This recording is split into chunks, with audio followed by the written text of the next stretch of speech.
Thank you for joining me for another episode of Archaeologists in Quarantine. Today we actually have a special episode with Jaron and Tyrone from Boukman Academy, and we will be discussing African history and Pan-Africanism. Hello, thank you both for joining me today. Ooh. Hi, how are you?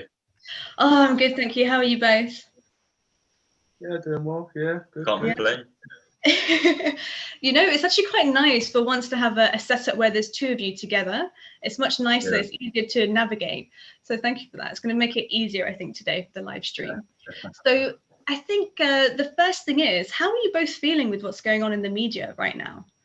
The last few days, all I've been seeing is statues, statues, statues. Yeah. And, you know, I mean, erasing history. It's good to see it. Yeah, it's good to see people taking the initiative to take it down. Obviously, it's there to celebrate a brutal past, like a violent, horrible past. It's good to see people taking action, removing statues, and it also gives like the opportunity to educate about this colonial past that Europe tries to hide and kind of literally just hide from us so they can carry on literally exploiting. It's like it's been hiding in plain sight, really. Yeah, sure. And I think it's given the opportunity for people to actually start understanding the colonial past of Britain and Belgium, France in particular. And I mean, overall, it is a good thing, yeah, for sure. I think it's a lot better as well when the protesters themselves pull them down, because it's kind of like people power. I suppose when it's been sort of state sanctioned, it's been kind of not quite as revolutionary, let's say. Well, it's like a poetic justice, isn't it? When I think sometimes we forget that the history of a monument or a statue in particular is not only it being erected, but it being pulled down. If it's pulled down by a protester or some sort of social dynamics, there's a shift. This is all a part of the process and the history of that statue, I think. And it kind of symbolizes change. And I think it's very poetic in that sense. Mm. I mean, that's our take, but then we've now seen interesting things over the last 24 hours with what's going on the flip side, because it's, I think, so it all started, I'm not sure if it started before Bristol in regards to the protests. I don't know if Bristol was the first place that actually pulled down a statue during protests, but it seemed this is the one that really sparked it, because now we've got, as you said, in Belgium, King Leopold II. Yeah. We have Christopher Columbus coming down as well. So all of a sudden we see this ripple, but for most of us it's positive. But of course, for some other people, we're gonna see a little shift, because it's quite dramatic, isn't it?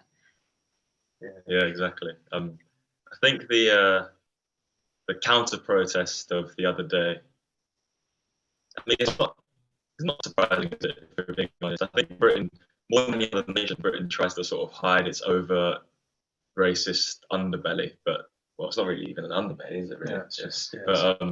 Britain tries to pretend more than any other nation that it doesn't have any sort of racist hierarchy, but then so often it is Britain. I think Britain's the only place to stage a counter protest, I think, in the whole world to what's recently going on. So sort of tells you what's really what information is really about. Yeah, it's interesting because, you know, a lot of people have responded saying, well, the UK is not as bad as the US. And for most of us, even me at one point, that's what I was thinking. And maybe I was conditioned to think this way. And when you see certain things like this really makes you think, whether you like it or not. We all oppress certain situations that may happen to us.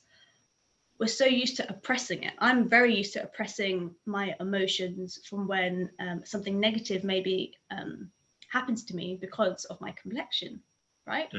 Look, I'm so used to it that it's become the norm.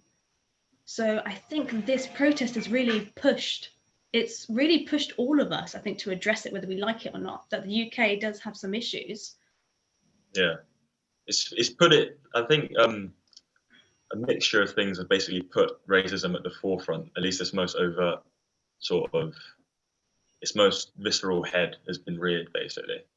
So now it's like out in the open. It's like sort of time for people to mobilize and confront it. But I think that the sort of more insidious, systemic, institutionalized racism is still often left unchecked. So it's easy to sort of condemn the guys from, was it Saturday? Yeah, Saturday. Yeah, it's easy to condemn those sort of people as just being, on the fringes.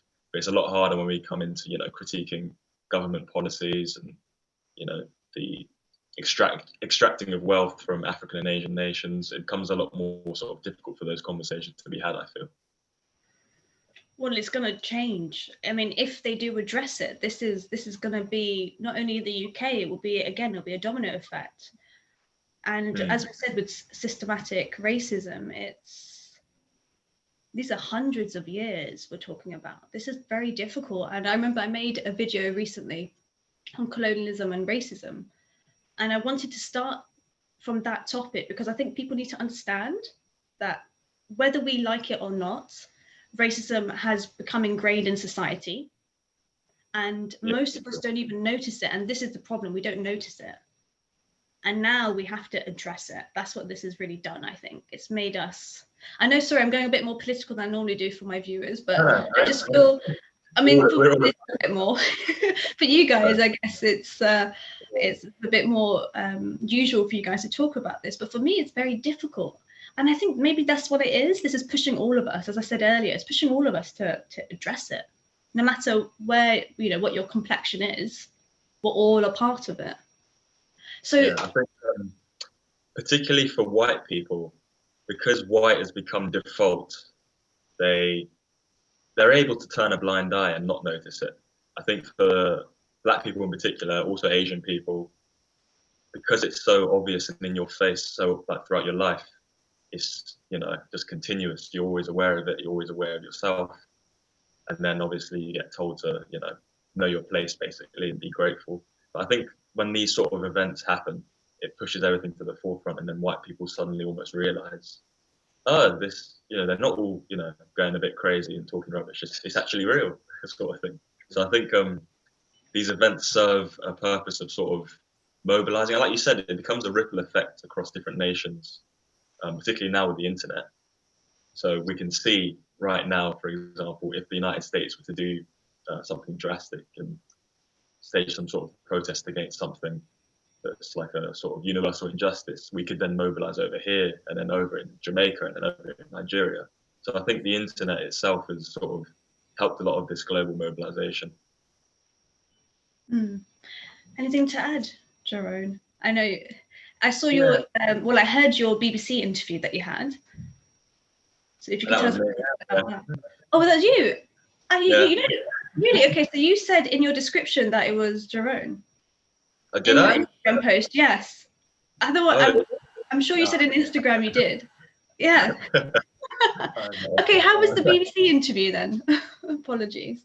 Oh yeah, it was sprung on me quite quickly. It was through basically a family friend who I think used to work within media, and she basically put me forward, like recommended me. And then at like 6:30, I got a call from the producer, and they were like, "Oh, do you wanna, like, you ready to come on in like an hour and a half?" And I was like, "Yeah, all right." Basically, sort of broke down a little bit of what it's going to be about, and then sort of jumped straight in. But yeah, it was good experience for sure. That's the thing now. I think this is going to definitely, I'm really happy for you guys because it's giving you the platform that you needed, which brings us on to maybe the best part of this, and that's Boukman Academy. I think it's brilliant what you're doing, and if it's possible, could you just give us a quick download of what you're trying to achieve? What is Boukman Academy? Yeah, so what we do is education from a Pan-African perspective. So we teach Black history, politics, sociology, and psychology, and in each of these sections we kind of relate it back to the present. So kind of at the same time where you're teaching people about their history, it's political education at the same time. So trying to show them like they have roots, they can be kind of successful, and it doesn't have to be in the confines of the system, essentially. But what we're trying to do is essentially educate as many people as possible, so like mass education, and that's why we're using the internet. But like more than that, where we're trying to set up in the community. We're trying to get an actual physical school, so we can kind of, as well as educating people, we can kind of present a material change in people's lives as opposed to just throwing facts at them, essentially. Yeah. Yeah. Because a lot of the times books, isn't it? Yeah. Which is where obviously we get all our info from, but we don't want to bombard people with too much information with the way we sort of teach them. So we try to make it relative to their daily lives, relative to the present day in general, and we try to internationalize it as well. I think that's important, though. You're trying to internationalize it. You know, Exactly. You're making it open for everyone, and by putting something on the internet, for starters, you're opening it for as many viewers, you know, who wants to learn about it, they can. And that's what's so great, that you're able to now, other people are able to see what you're trying to do and what you are doing. You're not even trying, you are doing it. And it's really, so I read your book, not all of it, but I read most of it. And I know it's only part one. Well, I didn't have a lot of time. It was my fault for leaving it a bit too last minute, but I think it was great. What I'll do, I'll share my screen and I will show everybody what I'm talking about. I'll show them the front page. I will show them. 1 moment, please. So what inspired you to write this, I should say, first of all? Well, it was our very first university lecture. We basically gave them some options about what they'd want us to lecture on. So it was all different history and politics. And one of the titles was Britain, Slavery and the Myth of Abolition. Mm-hmm. And I think the ACS head or the student union head, they said that they were going to the Slavery Museum in Liverpool. So this would be the perfect sort of introduction into the transatlantic slave trade and how it ended. And then from there, we basically turned it into proper literature. Mm. As well as like Walter Rodney's How Europeans Developed Africa, Eric Williams' Capitalism and Slavery. Kind of wanted to draw more attention to Britain's role in the slave trade, colonialism, and like kind of exploitation on a global scale today. It's definitely left out of mainstream media and a lot of popular discourse. Yeah. And then exactly, it's part of this myth. Even the to go back to the protests, the counter protests a couple of days ago, how there was such a shared myth about Churchill and how Britain ended slavery, and they were all getting really defensive. So this was basically something we could just put forward and say, look, this is the real truth. Well, it's interesting what you said there in regards to the protests. I mean, the magnitude of people that were there, I could not believe it. I could not believe what I saw when I was there. It was amazing to see. I must admit, though, for example, not Churchill, but when I saw videos of Colston before he was thrown into the dock, I must admit they looked a bit dangerous, but still nobody was hurt, so it was okay. But it just goes to show really about, you know, as you said about Churchill and others. It's really, what does the statue mean? It's what it comes down to, isn't it? What is the point of a statue again? We can't change history. History, it's there, but we can just learn from it. And I think that's really what's key. We can't change the past. We can't, but we need to maybe work out why society is how it is now. And that's by looking at the archaeological records, the historical records, looking at it from a non-biased point of view, which is the tricky bit. I think that's the problem. And what you were saying about, you know, what you guys have created with that book, it's helping people to maybe overcome the first steps in acknowledging there is another history. There is history from a Western point of view, and then there's the other way. And do you feel like with the book now, have you had any ideas to maybe do another one? Because I think you called it part one. Oh yeah. We're in the process of writing the second one, which is going to be on a different topic completely, basically. So it's going to be on pre-colonial African civilizations. We're going to focus on we're going to focus on 2 and just kind of put it across a few volumes. But we're going to focus on the Ghana Empire and the old kingdom of Kemet, ancient Egypt. Mm-hmm. So it's going to be written in a bit of a different style as well from the first one. So hopefully people will enjoy it. Yeah. No, I think it's one of those things where it's kind of refreshing when more people are able to interpret something. Because what is your educational background? I've got a degree in maths. Tyrone's got biomedicine and masters in biomedical engineering. Yeah. Exactly. So completely different. And I think that's actually what makes it even more interesting for me, because, as an archaeologist, I'm going to have my viewpoint, and it's been somewhat trained, right? I've been trained to think in a certain way, a little bit. Of course, my social background and everything in life helps me to interpret something. Historians have the same thing. You go to school, you understand how to interpret something in a certain way. Of course, you're encouraged to think, creative thinking, critical thinking.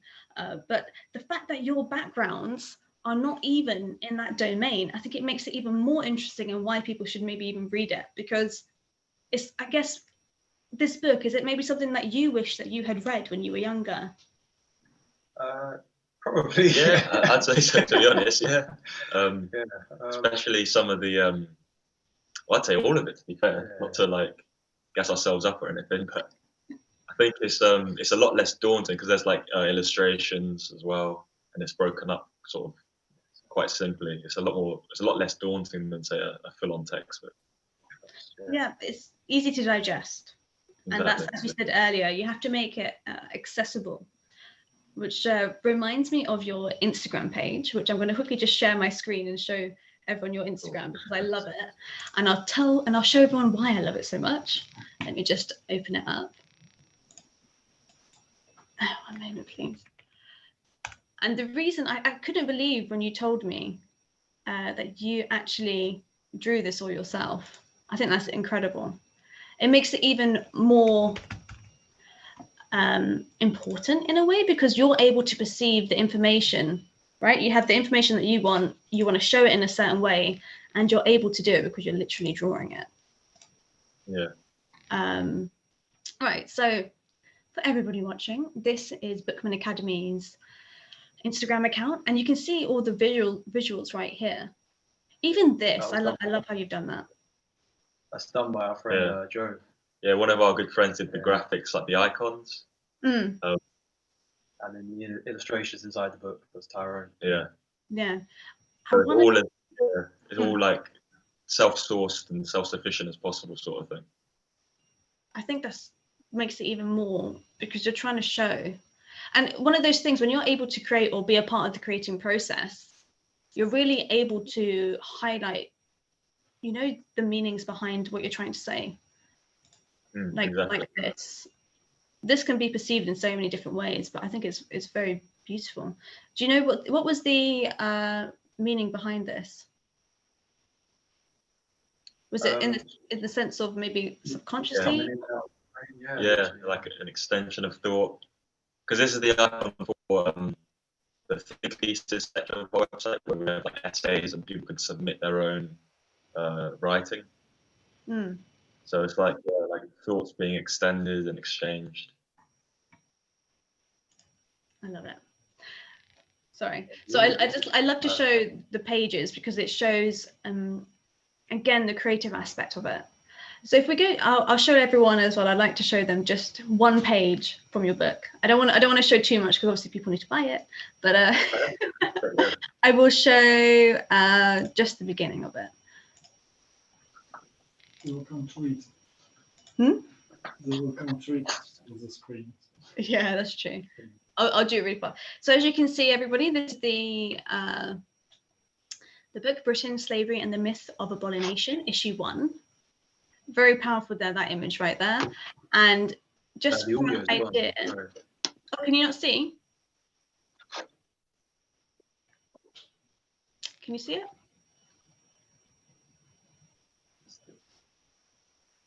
Yeah. I see you. Yeah.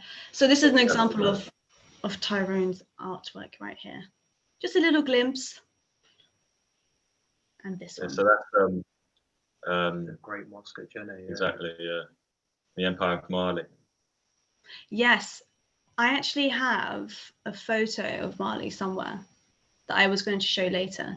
But Mali, to be honest, I don't think many people even know about Mali. Yeah. So it's founded by it's founded by Sunday Takeda in 1240 AD.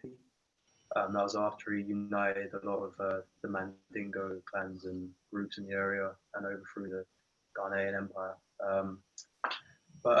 After that, they had a few famous rulers. Probably the most famous ruler of the Mali Empire was Mansa Musa I. He's gone down as the richest man in history. I think his net worth's like $400 billion. Yeah, which is ridiculous. Yeah. Wow. Yeah. Obviously, that comes with this assorted oppression and like exploitation class system as well. Yeah. Apparently, he was quite generous. Yeah, exactly. He's famed for going on his pilgrimage to Mecca, where he gave away so much money that he ruined some economy. I think he ruined Cairo's economy and Medina's economy for 10 years. Caused the price of gold to inflate. But I guess most impressively, there's Abubakari II, Mansa Abubakari II, and he's famed for traveling over to the Americas 181 years before Columbus. And that's something that I definitely didn't know before I started reading, which is that's something mad. Something that you probably never hear of unless you look at the very specific texts that are on it. This is the thing. How hard can something be to research? It's so difficult for people to find these answers, and it's unbelievable when you think about it. What you just said, is that going to really be? That's not going to be in the first page of Google. Exactly. Yeah. Click a few. It's going to be at the back somewhere. Yeah. So it's all things to think about. I think now this Black Lives Matter movement. It's actually giving people the opportunity to show what they do, right? And other people now are sharing the content, and that's obviously the first step to even get on the first page of Google, right? Education is always, for us anyway, the first step. It's like emancipate your mind from mental slavery, like Marcus Garvey said. And the best way to do it is education is centered upon yourself. The thing is, though, sometimes you don't even realize you're enslaved. You don't know that society is putting you in a box.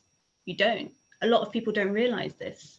If you grow up, even as a second generation immigrant, no matter where you are in the world, you grow up and you go to the local school, you're surrounded by people of the local population. Only maybe until you are told, go to your own country, then do you start to think, oh, what is my heritage? Maybe I do need to understand that a bit more. Yeah, I mean, it can depend as well on the environment you're brought up in. I think if you're brought up in an environment where your parents and family are very, from let's say our perspective, very Afrocentric, then you can be brought up already sort of knowing what your place is, what your heritage is. But then I don't think necessarily enough people have the sort of even the right education themselves to have these sort of conversations about things. It's true. It's one of those things that, that statement, knowledge is power. It is, but it's knowing even where to look, where to begin, and which is why platforms like yours and Black Afin STEM, hello Black Afin STEM, you guys are amazing. How they've started this platform, and it's a positive way to show Black experiences in science, technology, economics, engineering, and mathematics, right? So they got this platform, just like what you guys are doing. Your platform, it's education, and just what you said. So we have a question from YouTube, and I think we've already answered it, but I'll ask again. This is from Alexander. Hello, Alexander. They said, first of all, great job. Love what you guys are doing. What do you take as motivation and power to do all of this? What drives you to make what you make? Guess Good just question. kind of just a feeling of like justice, I guess. Like that's at the end of the day, that's the end goal. Like you want peace, you want justice, and that's like reading up like the black movement, like liberation movements of the past. Not even just specifically black liberation movements. Reading up like revolutions elsewhere in the world. Education is the first step towards that. So like, it's almost like responsibility. Yeah, literally. Yeah. It just kind of just feels like the right thing to do, almost. Like it's such a because it's something that we would have loved when we were younger, and we couldn't find anything that was exactly like our vision, so we just basically had to create it. We had no choice. And that's it. At least you did it. There's so many people who wished for it, but it's taking the first steps. Like with anything, right? You have your dream, and then you got to do it. And I think, you know, as we said before, it's obviously working. So are you going to schools to do presentations at the moment? Have you been able to do that?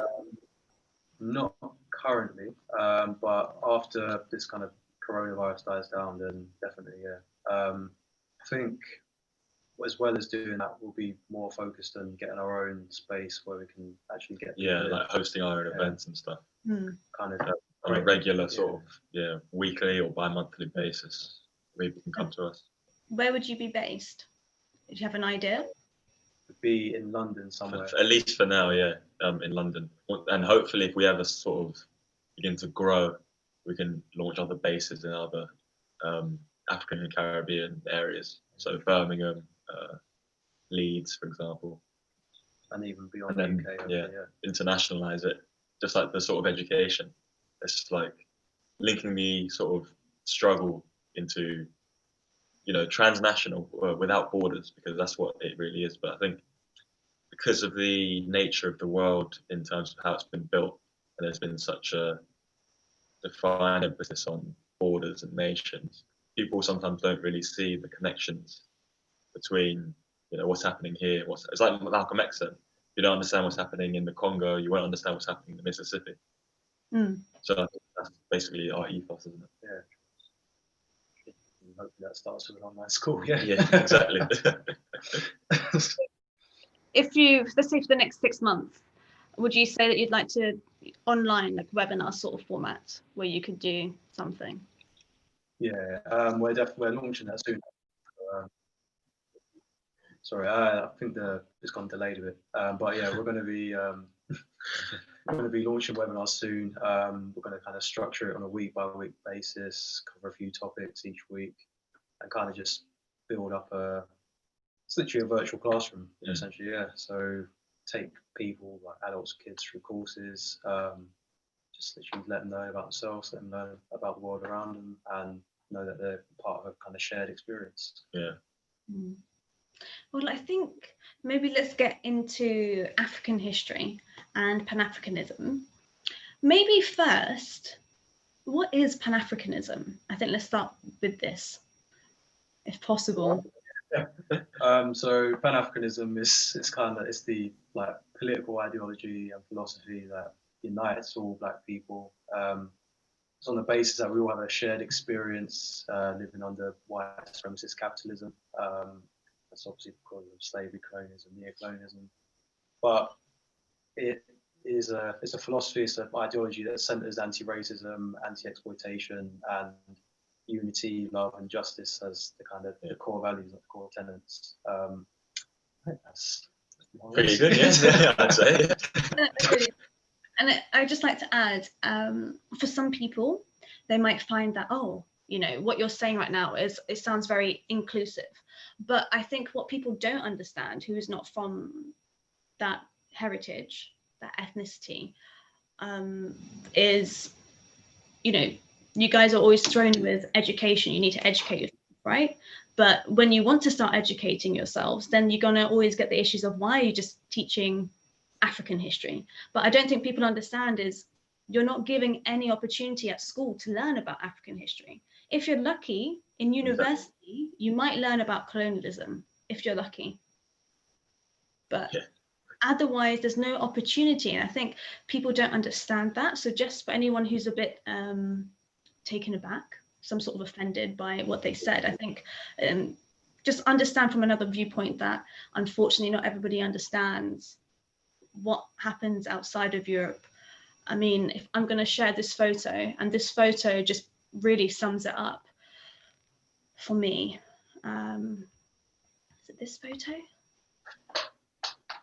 I've got two photos, but my screen's gone a bit black. 1 second, it's frozen. The joys of technology. Yeah. Okay, that's gone black. Let me find this photo.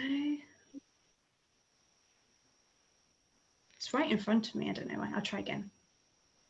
This photo really, for me, hits the nail on the head. And when I look at it, I don't think people understand that the whole of Africa. The audio. Can you see it?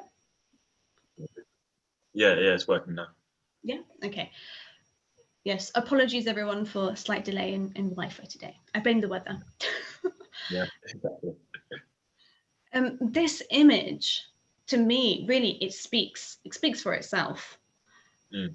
When colonialism, I don't think people understand the whole of Africa has been affected by this, a whole continent. And it's really shocking when you look at it, from my point of view. I mean, the borders that exist today are all drawn up by European powers. I mean, it goes back to earlier when we were talking about nationhood and this sort of notion of nations and how it's affected people's thinking, which is why Pan-Africanism is such a useful tool to abolish that type of thinking, because it's not African thinking in the first place.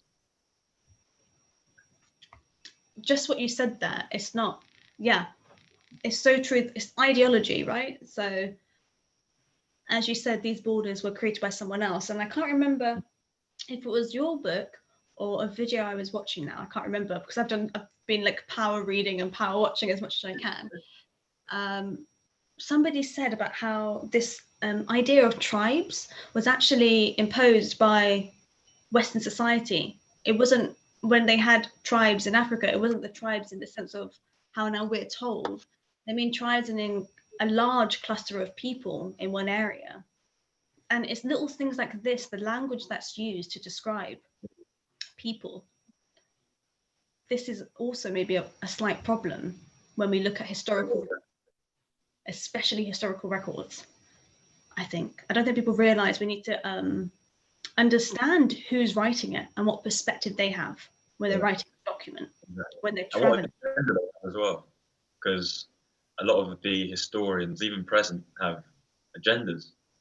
That's why a lot of these sort of pro-empire type historians, even though recently, I don't know if you've heard of Operation Legacy, where the British basically admitted to burning a whole lot of their documents about the empire because some of it was so terrible. Even with that evidence clearly demonstrating the British Empire was a terrible thing, you still have historians trying to say that no, it was a great thing. So I think there's a lot of agendas when it comes to history and maintaining a certain image of white nations throughout history. That's kind of that basic role of colonial education. Just kind of distract from the reality, and then literally just distract from reality, distract from the problem, so they can continue doing what they've been doing for centuries. And it just reminds me of, again, people are going to be criticizing, our statements, but really we're just talking about education. That's all anybody wants. And now we're starting to see people on change.org and other platforms. They're trying to do these petitions, right, to talk about education, try to change it a little bit. And it's so important. And again, we're just going to say it's all about education. We're not saying that, look, again, we can't change the past. We just want to understand the results of it. And there's an image that came up, which kind of links very well. That came up as a comment. As I said earlier, I posted a video very recently about colonialism and racism. And I knew something like this would come up. The delay again. Yeah, this one. So I knew that I would get criticized for it, even though I wasn't blaming anyone. I'm going to just share it. Sorry, one moment. please. There we go. So this came up. Can you see that? Yes. Right. Now, I saw this. And if, first of all, he put it on twice, but I think that was by accident. I don't think that he was trying to, I hope he wasn't trying to even push his idea a bit more so here. But what I really found interesting about this picture is, first of all, yes, slavery has been going on for thousands of years, okay? Nobody is denying that. Nobody, yeah? Exactly. Egypt, how many theories are there about Egypt being built up by slaves? Let's go to Greece, yeah? It's literally, okay, we're not denying that, but what I find so interesting about this picture, I don't know if either of you have seen it before, but have you seen this picture before? I haven't, no. No. Okay. I saw it and I had a feeling. So I did a quick Google image search, and actually it's Persian, and the ladies are Persian and the men are from, oh my goodness, how do I pronounce it? Arabian Caliphate. Arabian Empire. Yeah, the Arabian Empire, Caliphate. Apologies for my pronunciation. Yeah. But the point is, you know, this is used as another agenda. People, yeah. Yeah, exactly. Yeah. So it's just interesting that this is used, but actually this painting is not even from the countries that people are associating it with. Yeah. And yes, it's powerful, and there are so many images. If you were to Google, Ottoman slavery or the civilization before that, the state before that, yes, these type of pictures come up. But how do you feel about approaching, sorry, I've got questions coming in. How do you feel about when people say something like this? And especially what you're trying to, you know, through your platform with education, how do you respond to it? It's kind of one bad act doesn't kind of make up for another bad act. That's I mean, yeah, that alone is true. Literally just that alone. But regardless of that, doesn't really acknowledge the fact that white people were enslaving their own en masse for thousands of years. Like enslaved, and when we use the term enslave and slavery, it's like it's trying to compare to the chattel slavery that Africans experience in the Americas, and because nowhere else in history has there been industrial scale race-based chattel slavery with all that brutality and millions of deaths. So it's just used as a way to silence as opposed to have any sort of dialogue or meaningful discussion. And just in case anybody doesn't know, chattel slavery, it's, if I'm correct, it's when you're, not only are you the property and then you're a slave, your children's are already, they're a part of the process and they are enslaved. So there's no escape. So it's true, because when we look at the stats of King Leopold II, during his time, and all the empires in general, yes, all of them, even World War II, with what Hitler did, his regime did, they're all in the millions. But I think, as you said, when we look at the transatlantic slave trade, the route, even the middle route, if we look at this and then we talk about chattel slavery, I don't think people understand. We can't even count. I don't even know what the estimate would be for really how many people we're talking about. And also, this is pretty recent. We're not, this is pretty recent.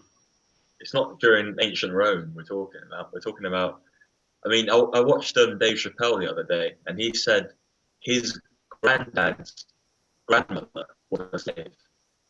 So that's how recent it is. Like, it's a few generations ago. It's not ancient history. But people, when they jump to like, oh, the Romans did this, oh, Europeans were enslaved by this, blah, blah, blah. They're trying to basically put colonialism and slavery into this box of, to the point it doesn't have any effect today, which is just nonsense. I mean, yeah, and again, the whole of Africa, Whole continent. the whole continent was affected by it. Like a factory. Yeah, like a factory. Apologies for anybody who doesn't know. My husband in the background. But you know what he's saying is so true, and I don't think people understand. That's why I wanted to show that picture with the flags, because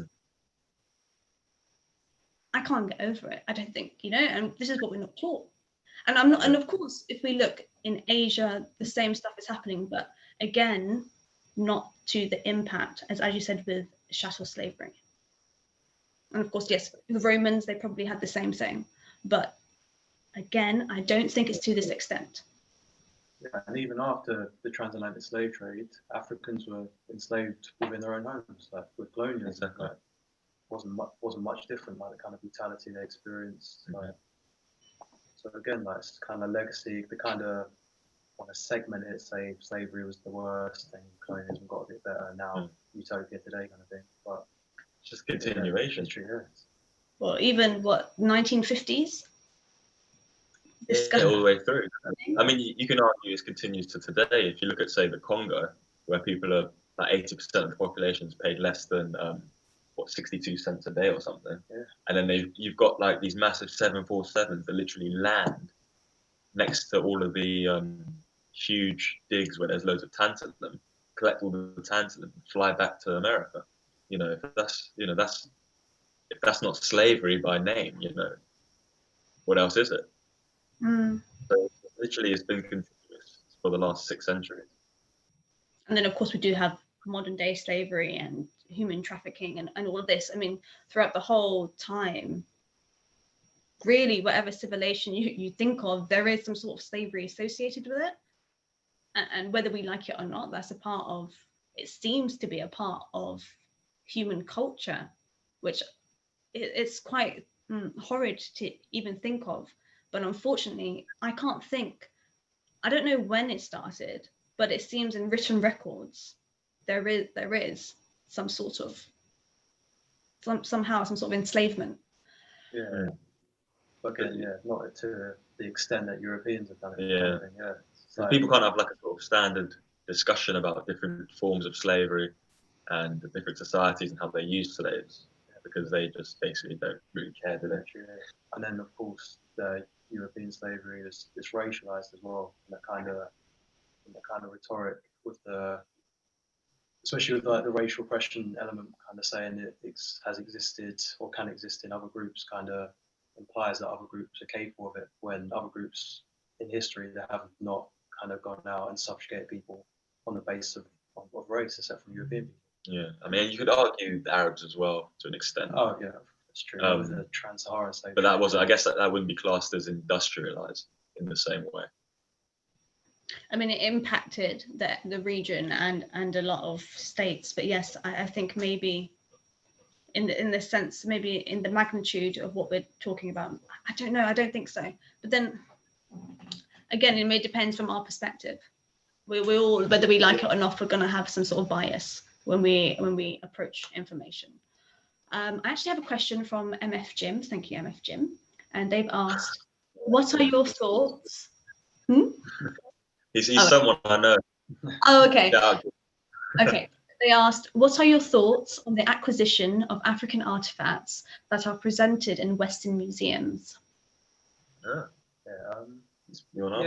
Obviously it's just theft, straight up theft. Well, I guess it's again like the colonial statues, like of the old slave masters, conquistadors, whatever you call them. It's kind of just a trophy, just showing you that they have gone out and murdered people, committed genocides, and it's just kind of trophy to evidence their kind of bravery, their victory. And of course, it's a direct insult towards African people who are obviously petitioning to get their artifacts back and being ignored straight up.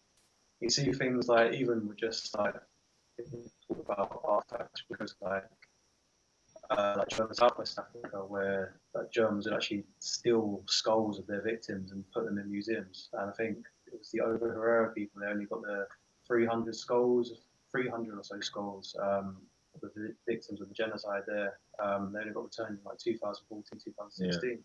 So again, it's literally just like I think it's probably best to do it the same way like a serial killer keeps trophies, kind of thing.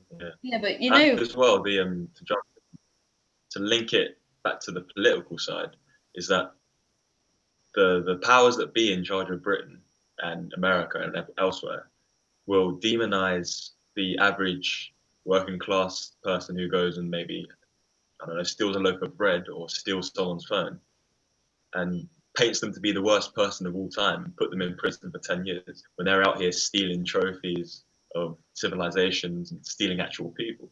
I mean, it just lays bare the hypocrisy of such nations and civilizations. it's just something you said about the skulls. You just reminded me of one of the worst things I think I've ever seen in the sense of these human museums. Oh yeah. Yeah. With, And Belgian. Like the human zoos, yeah. human zoos, yeah. Oh, we literally have a question coming through about that, funnily enough. Ironic, well, it's not funny, but I can't believe it, these human zoos. And there are even books that show the different features of Aboriginals, indigenous populations. There are books where they're drawing it. But my worry is what actually happened to those people before and after, the fact that they're being drawn in these books. We don't know. We don't know about a lot of things. And these are all signs that we're never really taught about. It's something that you maybe stumble across. If nobody in your family knows about it, because, you think, oh, museum or zoo, you don't think of, no, these are people. I mean, it's disgusting. No. But it's bled in as well, that's the thing, into mainstream discourse and science. These racist myths, these racist pseudoscientific myths have sort of bled into medical science. So you'll get doctors who have been taught these implicit biases, and therefore think, for example, black women are going to feel less pain because these centuries of being taught that black people are animals, therefore don't feel pain, have bled into modern science. So then they'll give them less painkillers. And I mean, even to like draw a direct, like I think it's J. Marion Sims, something like that. yeah, He literally didn't administer anesthetic to black women because people believe that he didn't feel pain. Like, yeah, that's exactly. And he invented the speculum as well. And back to again to the beginning, he had a statue in Central Park until like I think 2 years ago. So I think that the West is littered with sort of deifying a lot of their supposed heroes, when all of their heroes, well, not all of them, but the huge majority of their past historical figures have been massively racist. So then when it's brought to the front, there's always this dissonance takes place that, our heroes can't be racist. So there's this massive outcry. Maybe also people don't even understand what being a racist is. And I know that honestly, I don't think people even know if they are racist themselves, right? They think, maybe I discriminated against that person. But the problem is, I think the lines do get merged sometimes, they get smudged, and we're not maybe taught this is right, this is wrong. And the problem is, who is going to teach us something like that? This is something you learn through life, if anything, and the more social surroundings you have. We have a few more questions coming in. I'm going to quickly go back up a little bit. And this is from Grant. Thank you, Grant.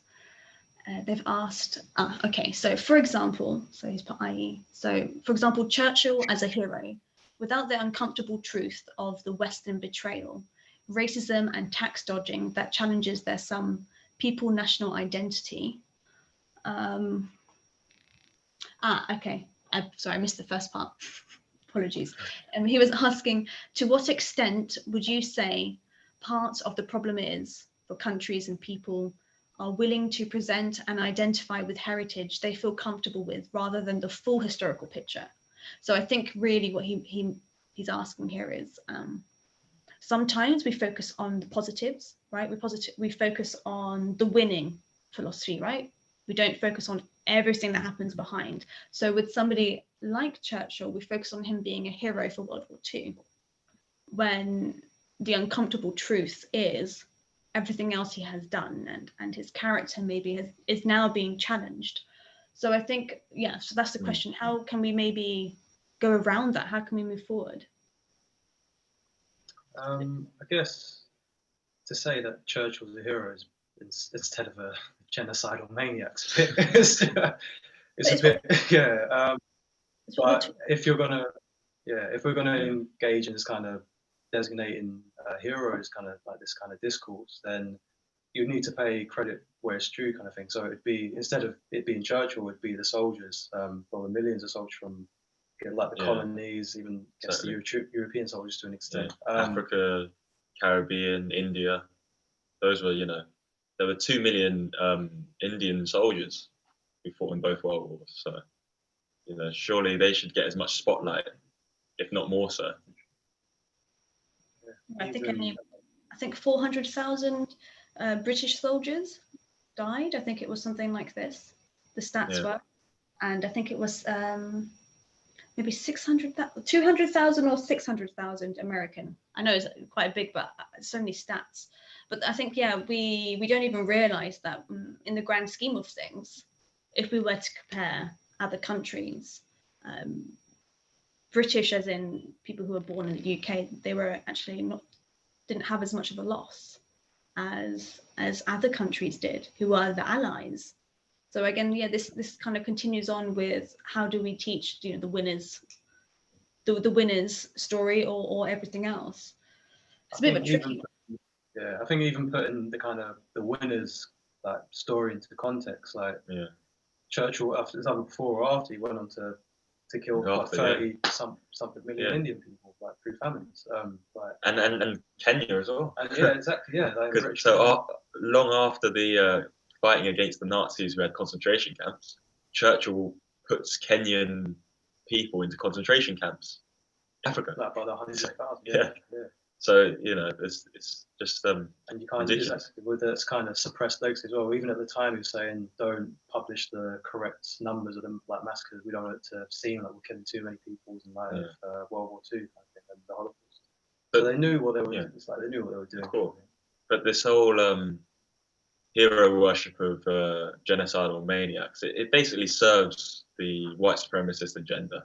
That's the real reason that there's this hero face for the likes of Churchill, and not the full story. And there was something that you just said that reminded me. I had a conversation with somebody who's in Norway. They're a second generational citizen of Norway. And it was interesting the points that they made about where to begin. Okay. How we have, of course, the information taught to us in a certain angle. And then, as you said, we're not actually really, the information is not given there about the colonies who supported fights, as in World War II. But then now if we look at the wars in the Middle East, if we look at what's happened in Iraq, in Libya, not Libya, if we focus on Iraq, Syria, all these places, during the war, their whole civil society, it's demolished as well, right? Everything about it. It's not just people who are fighting each other. Civilians are affected by it, and in a large sum, we have this mass immigration of people moving, trying to find a better way of life. When we look at things like this, and when we look at how the media portrays them, they're not seen as the victims. But these people didn't ask for a war, nor did they. Sometimes they didn't really ask for assistance from Western societies, but they're given it, right? And they think, okay, this is the only choice I have. So if we look at it from that point of view, what happens when the soldiers and the Western countries leave somewhere like Iraq? What happens to the country afterwards? Do they have the support that they need to build? If we now throw that back to Africa, what happened after colonization, post-colonialism? What has actually happened? Have they had the support that they need to thrive, to really develop like other countries in Asia, for example, have? Have they been given that resource? And again, this is when it comes back to education. And I don't know, I just felt like I had to say that. Do you have anything to add? I think it's something quite tricky. A lot of people don't speak about how they feel about things like this because, you know, it's a gray area, and people feel uncomfortable to talk about it. You know? Yeah, definitely. Racism in general makes people feel very uncomfortable a lot of the time. It's kind You're of right. like, it's a taboo subject, almost. Yeah. It is, and we have to talk about it sometimes. And as we say, educate. It's the theme of this whole conversation. It's all about education. If we're going to overcome it, I think it's really the only way we can do it. And of course, respect, unity, all of this, we need to change our mindset to each other, change our morals a little bit. In regards Instagram, we're going to be stopping and starting a new stream, so hold on tight. Apologies. I'm going to jump over to some more YouTube questions. Cool. Let's see. Dun, dun, dun. Okay. Okay. So another point from MF Jim. Also thoughts on the neocolonialism of Africa in the present day and its parallels with the racialized gentrification of historically Black areas in the Western world. Yeah, that's a nice question. Very nice question. Yeah. Do you want to start off? Or? Well, I mean, neocolonialism in general could be a whole 2-hour discussion, but for neocolonialism, basically, it was for those that aren't particularly familiar, it's as the European colonists were beginning to at least leave in their most overt ways, leave the African continent and grant limited forms of independence. They basically developed a buffer class that could take over and do their job for them with their westernized mindset, essentially. And this has continued from the 60s and 70s and 50s to present day. So all of the same problems the same systemic problems that were arising during colonialism are still there today because of these neo-colonists that have continued the job, essentially. So just to sort of break down neo-colonialism. But drawing kind of thoughts on it in general, which covered it, but paralleling it with the kind of gentrification in the West, like Black communities. I think that's what you asked, so you see is kind of with multinational corporations coming into countries, so take the example of Jamaica, for example. You see like bauxite companies coming in, I think it's like the 70s, 80s, and displacing like rural populations, and therefore like kind of triggers this mass internal migration into the urban centres. But if you want to take it like to America, for example, you can see like corporations and people, like I think the example Central Park, I think, I can't remember exactly, but it's essentially the forcing of these communities out using like a lot of corporations, multinational like resources, essentially. But I guess I'm trying to think. Yeah, so like neo-colonialism as well, because of the people in charge basically facilitate, like you're talking about the corporations. The corporations can legally come in and remove people from their homes in order to secure whatever resources is there. And then if you look into the Western the Western nations, the same sort of government-led corporations can come in and legally price out the Black population and remove them. So it's the same sort of parallel as the removing of people from their homes by the same system and the same governments and the same corporations. They operate basically in an internal and external sort of way. So there's a concept as well called the internal colony concept, which is essentially Black people. It focuses on the United States, but it's by extension, Black people in all Western nations are colonized within the metropole as opposed to being colonized on their own home soil. And instead of resources such as aluminium or bauxite or tantalum being taken, or oil, it's culture, it's music, it's style, and of course in both ways it's labor as well. I just realized I feel like we're more so, I don't think we've even spoken about African history. Very briefly we touched upon it, but it's amazing. Sometimes we need these discussions. Yeah, exactly. as an archaeologist, and generally the whole point of my Archaeologists in Quarantine was literally to talk about archaeology. But sometimes we have to talk about what's happening right now, and it all is contextualized, I think. So it happens. It's meant to be that we're speaking about this instead of directly into African history and some great examples. I'll ask this other question, and then I think we'll go into some slides and get some visuals going. But let's quickly answer these questions. Right, we have, okay, from Georgia. Georgia May, thank you, Georgia May, for your question. While the protests, while the protests are fresh in the world's minds, what do you think is the best way to keep the movement and conversations going, especially once the world emerges fully out of COVID-19 lockdown? Let's start. I mean, it cut off at the end, so we got the gist. Basically, what they're trying to say is, at the moment, we've got Black Lives Matters movement. How do we keep it as a movement and not as a trend? How do we stop it from being a trend, but actually something happening from it? For us, I guess it's different everywhere, but kind of for us in the UK, it'd be just setting up in the community, getting people engaged with the education, showing it's an everyday problem. It's not just because George Floyd died in this instance. Obviously it's the trigger cause, but it's not an isolated incident. It happens every day. So when people start to recognize that, we can kind of continue this kind of motivation.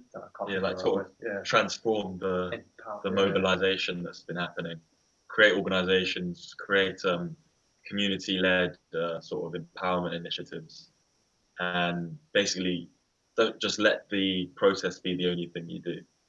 You have to, work within communities, educate yourself and others, and basically build your own organizations. Yeah, but again, it comes with like material change, like actually bettering people's lives and helping them become like self-sufficient. Yeah.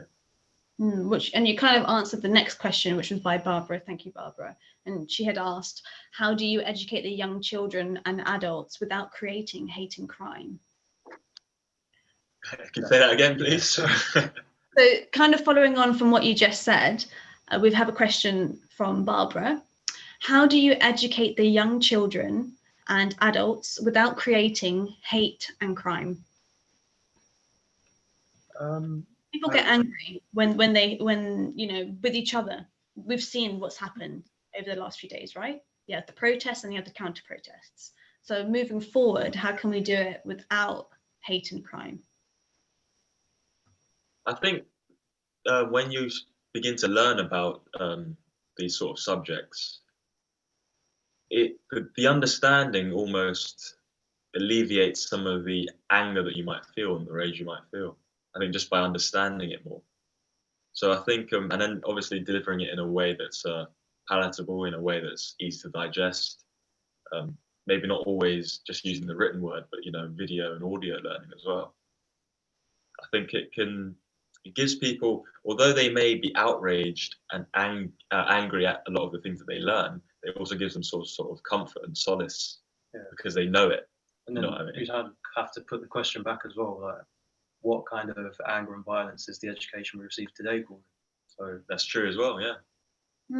That is very true. What is it? Yeah, actually, is maybe the education that we receive now is actually the reason why we have then this hate and crime. Yeah, exactly. So see the example of the Christchurch massacre in New Zealand, the mosque massacre. That is obviously a direct result of Eurocentric racist education. That's not a man that's just suddenly hated Muslims. He's been indoctrinated by a system that calls for violence. And of course, Pan-African-centered education, African-centered education that we provide centered as love and unity and justice. So you're probably going to get the opposite results.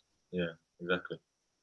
I think now let's move on to African history. And if you could, and we can maybe have some slides to accompany your answer, but if you could have learnt,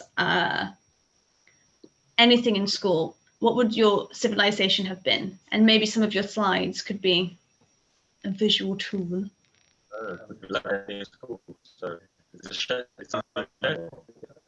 If you're not, I can do it. If you're not able to, don't worry.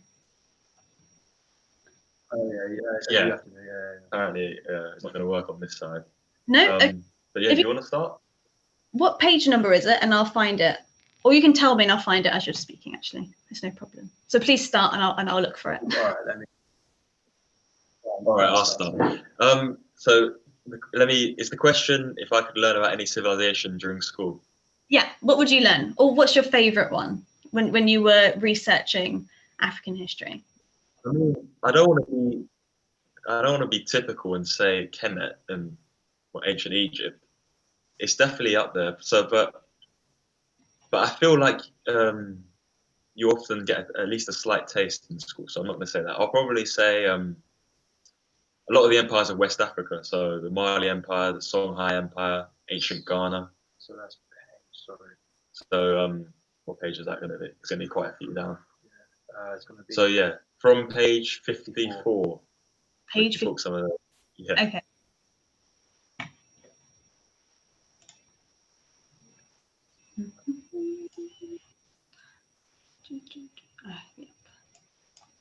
See Instagram, you get a nice insightful view of backstage. You're very lucky.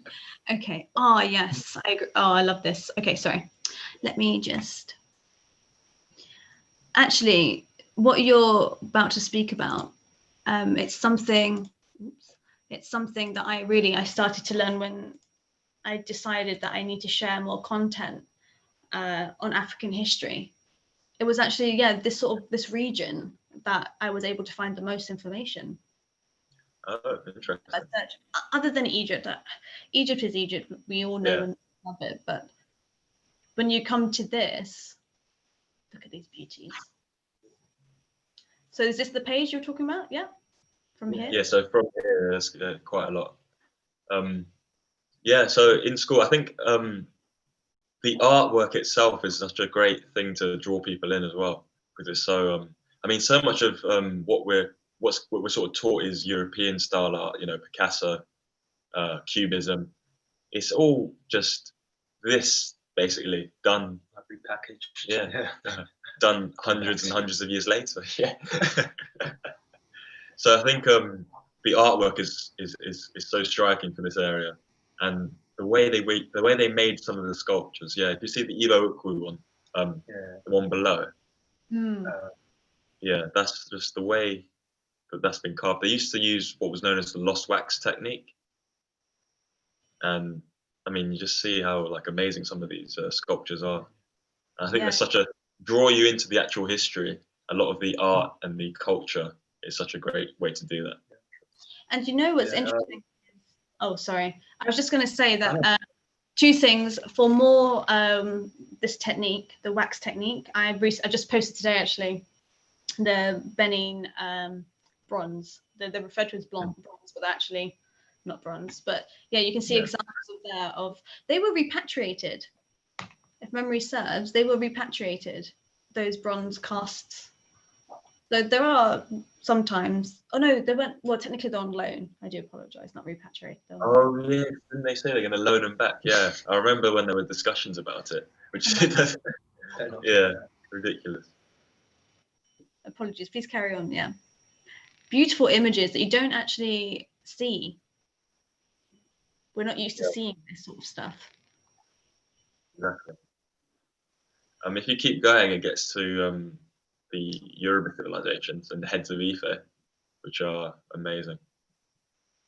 Again, we don't learn about this in school. Yeah, exactly. University. Maybe if you go to SOAS, that university in London. Oh yeah, School of African Studies. Yeah. I think it's called. Yeah. I think that's maybe the opportunity you'll have.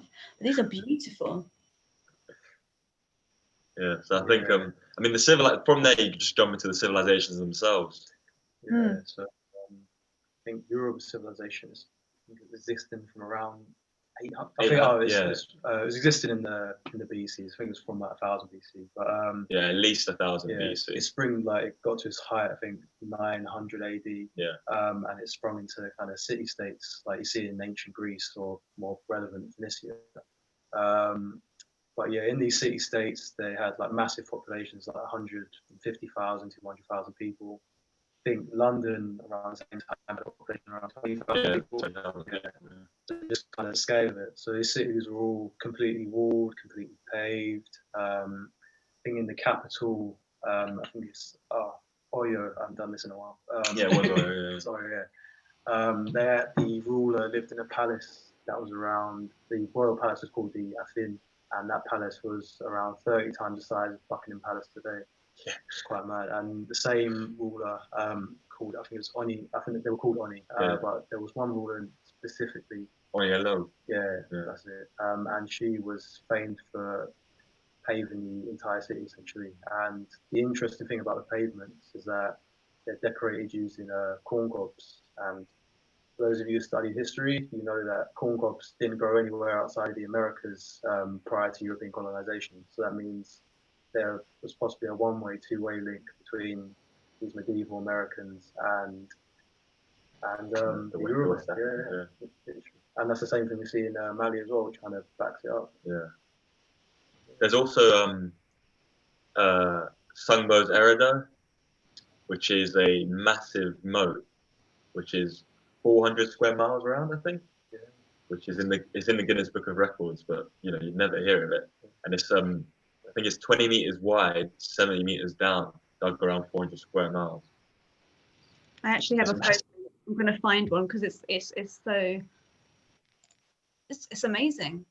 It was apparently built in honor of, I think her name was Bilikeso Sungbo. She was a queen of the area.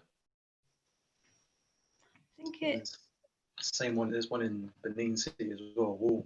The wall of Benin City is in Guinness Book of Records as well. It's the largest earthworks carried out prior to the mechanical era. I think I read this like might be wrong. I think it's like 3-4 times the size of the Great Wall of China. Yeah, it's bigger than the Great Wall of China. Yeah, it's like one used something like 10 times the amount of material used in the Great Pyramids as well. Yeah, and like 1 million man-hours more as well. Yeah, Guinness Book of Records as well. It's the largest earthworks carried out.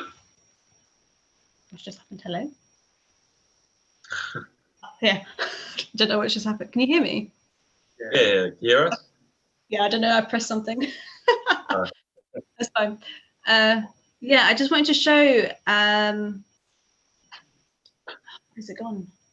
Okay, it's gone again. Please continue. It was just I wanted to show the visuals of the city of Lugano. I found this beautiful picture, and for some reason today, I can't find a way to show it to you, and I don't understand why. Apologies everyone on YouTube, it's just one of those days. There we go. Yeah, so this was the in the Congo. Yeah, it's just something that you reminded me of. Actually, I think so everything when you're thinking about the mass of something, I don't think people see visually how big some of these places are. Like Benin, Great Benin, this civilization is of ice, as you were saying earlier. And I pulled this text from your book, actually. But it just goes to show some things are so large, 2.6 square kilometers in size. Obama's palace. Oba's palace. Obama. And maybe Freud slipped there. Maybe Freud Obama slipped. Maybe Obama did as well. And the point is, there's so much beauty in Africa, and all we're taught is maybe about Egypt, if that. And Egypt, that's really what people focus on. Trust, and then you get taught Egypt wrong as well. So yeah. But this is Ogun State. I'm not sure how to pronounce it. Ogon, the Yoruba god of iron as well. Yeah. I think in Oyo as well, there's an 18-foot statue of Ogon, and it's completely made out of granite and steel. But then you see, is it in Axum? The stele, Yeah. which are massive. In Axum, which is the other side of Africa, so East Africa, they have stele, which are. It's not a slideshow. What page is it? If you want to jump back to the slideshow. What page is it? Like a page, I would guess it'd be in the maybe 78. Just a guess. Okay. Share right now. Let's see if I'm correct. Okay. But they have these massive stele, which are 300 to 500 tons in weight, and they don't know how they got them to stand up because they're made out of one solid piece of material. Yeah. So it doesn't make sense. Yeah, here it is, East Africa. So yeah, that's the kind of icon. But the thing is now, Ethiopia, more people are starting to learn about it, mainly from TV shows. For example, when you look at the Ark Covenant, those TV shows.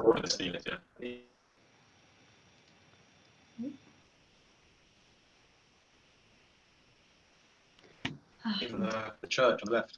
Yeah. Is it frozen or is it still working? The Wi-Fi, who knows? Is it working? I hear you. I see you. Okay, great. Yeah, the church on the left next to the stele is actually carved out. Okay, good. Yes, this church is carved in situ. Yeah, it's exactly. Yeah, so instead of being built on top of the ground, it was carved into the ground, which is, and you can see how massive it is as well. That's mad. And then you see the same thing in ancient Egypt or Kemet, with I think it's Queen Hatshepsut. She carved an entire temple into the side of a mountain there. Yeah, the temple of Dia El Bari. So it's another thing as well. There's a lot of there's a guy called Cheikh Anta Diop who basically talks about this sort of cultural continuity among African people from the Nile Valley kingdoms across through to the rest of Africa, basically. So you see these these bits of whether it be language or culture or building techniques that basically survived all of these millennia from the Nile Valley kingdom.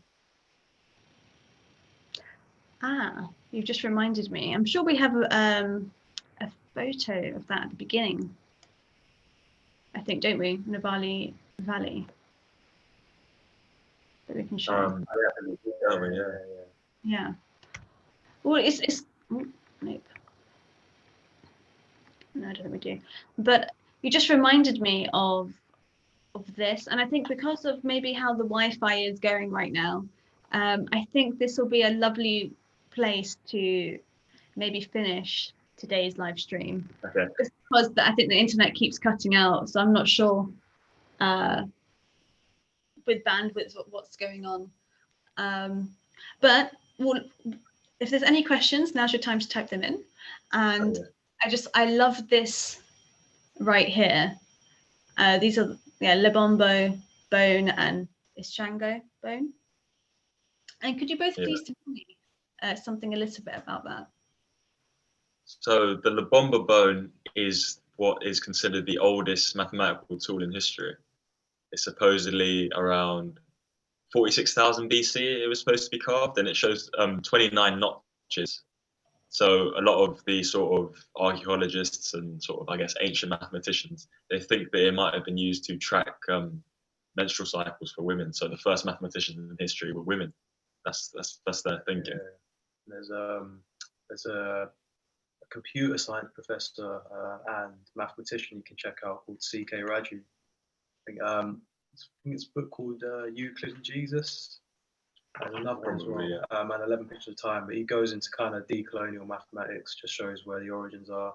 It's an Indian professor. Yeah, it's really good. That's kind of one of the first people to kind of shine light on this kind of decolonized science. And kind of how even European mathematics and science to an extent is kind of incorrect.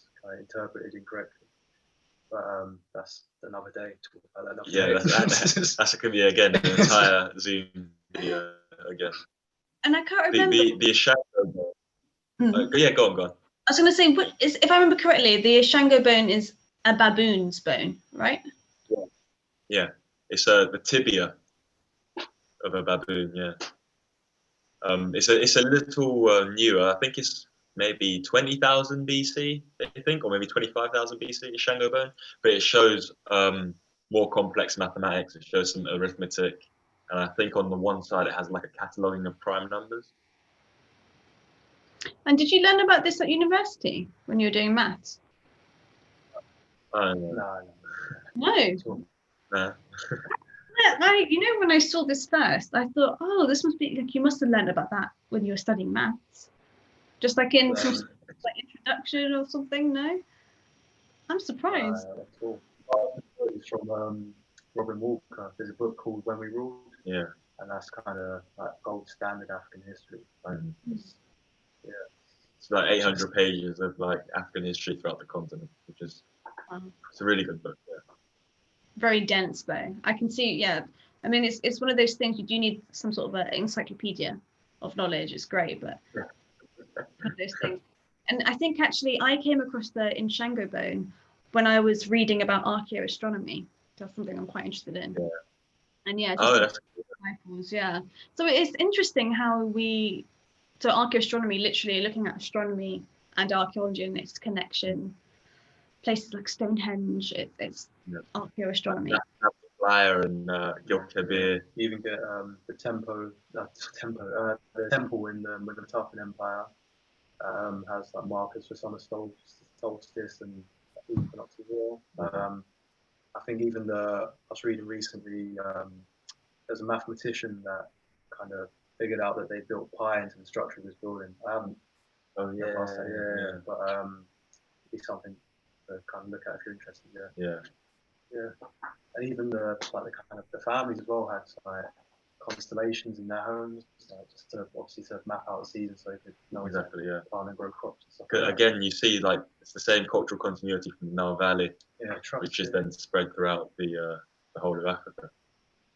Just amazing the artifacts that we can find from Africa. It's so beautiful. I love even like when we were looking earlier at the brass headdresses and the artwork that's associated with it. I think it is beautiful.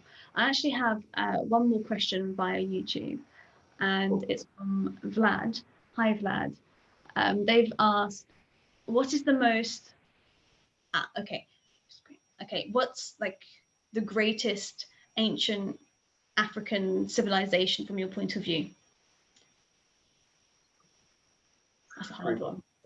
Yeah, just Kemet, ancient Egypt, because of how long it lasted, thousands upon thousands of years. So literally it would have to be. Yeah. And we have a few more questions via Instagram, and they're asking, what are your goals? What